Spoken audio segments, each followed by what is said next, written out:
او په دې خطبه کې محمد مصطفی صلی الله علیه وسلم خپل امت ته د رمضان المبارک په دې میاشت کې د 4 اعمالو د زیاتو کولو د ډیرو کولو حکم کړی دی چې په روژه مبارکه کې دا 4 کارونه ډیر زیات کوي.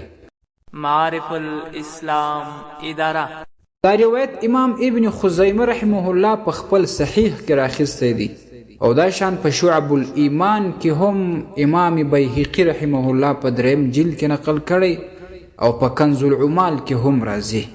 محمد مصطفی صلی الله علیه وسلم یو خطبه صحابو ته اورولې ده.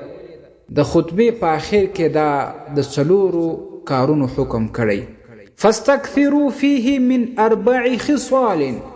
4 کارونه د رمضان المبارک په دې میاشت کې زیات کوي. په دې کې 2 خصلتونه داسې دي ترضون بهما ربکم چې په دې 2 خصلتونو به تاسو خپل الله جل جلاله خوشاله کوي، هغه به د ځان نه راضي کوي. وخصلتین لا غنى بكم عنهما.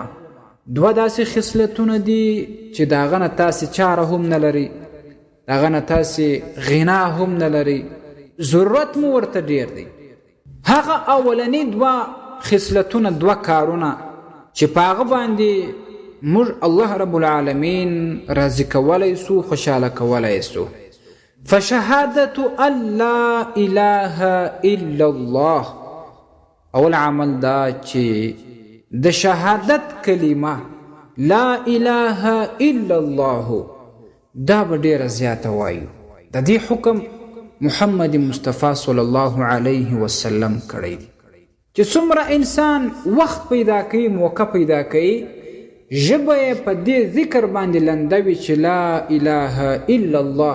دا ذکر خو د نورو ښځو ټولو زده دی. دا یو عمل سو، یو خصلت سو. دویم دا وتستغفرونه. د الله رب العالمین څخه په دې رمضان کې مغفرت ډیر زیات غواړي، استغفار ډیر زیات وایست. اسانه استغفار دا دی، هر وخت ته ویلی سي، سخت نه دی. استغفر الله العظیم. دا استغفار زیات تر سره وایه. دا که ته په کار باندې اخته که یو ځای روانې، دا استغفار پر خپله ژبه جاری وساته. دا هغه 2 عملونه سول چې په دې باندې الله رب العالمین راضي کولی سو. واما اللتان لا غنى بكم عنهما.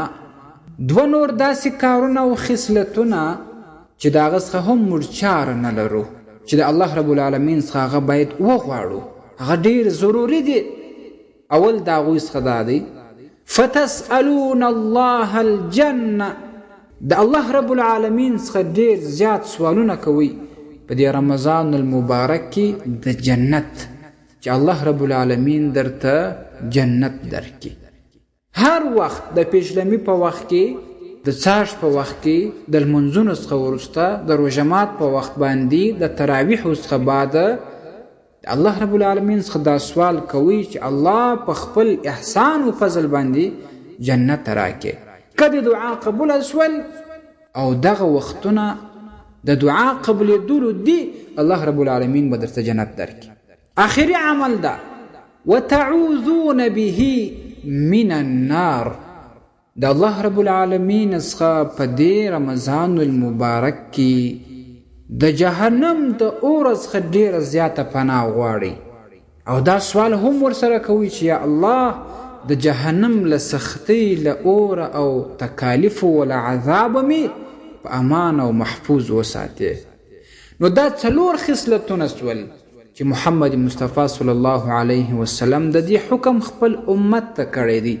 نو باید موږ او تاسې په رمضان المبارک کې دغه 4 کارونه، دا 4 اعمال ډیر زیات وکړو. درنو اوریدونکو، تاسو د مفتي حکیم الله صابر الحنفي صاحب و اصلاحي بیان ته غوږ واست چې د معارف الاسلام ادارې لخوا نشر سو.